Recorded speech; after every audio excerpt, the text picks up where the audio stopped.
მასწავლებლებს, რომლებიც ასწავლიან აზერბაიჯანულ სკოლებში, მათაც სჭირდებათ სიახლეები.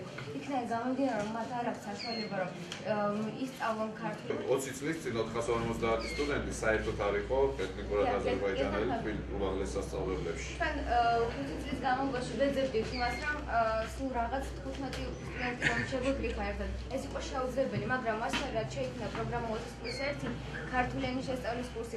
ეს უამრავ იქნა აზერბაიჯანელ ახალგაზრდას აქვს საშუალება, რომ მიიღოს განათლება სახელმწიფო უნივერსიტეტში. ეს არის ერთ-ერთი ყველაზე მნიშვნელოვანი და კარგი წამოწყება, რაც განათლების სისტემაში ბოლო წლებში კეთდება და რეალურად ემსახურება ჩვენი არაქართველი მოქალაქეების სრულ ინტეგრაციას ქართულ სახელმწიფოში. ადგილი, სადაც დღეს ვართ, ეს თემი არის ერთ-ერთი ყველაზე დიდი დასახლება, სადაც ცხოვრობენ ეთნიკურად აზერბაიჯანელი ჩვენი მოქალაქეები.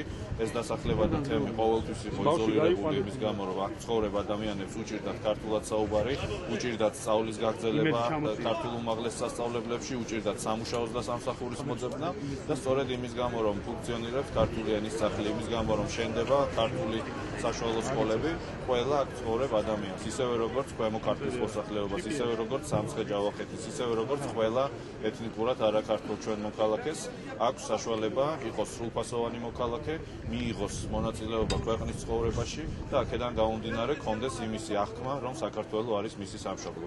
ამიტომ ეს ენის სახლები ემსახურება არა მხოლოდ ენის სწავლების და ქართულის პოპულარიზაციას, არამედ რეალურად ემსახურება იმ განცდის გაძლიერებას, რომ საქართველო არის ყველას სამშობლო და ეს არის ჩვენი ქვეყანა, მიუხედავად იმისა, თუ ვინ რა ეთნიკური წარმომავლობის არის. და ეს არის სწორედ სახელმწიფოს სიძლიერის და სტაბილურობის ერთ-ერთი პირობი.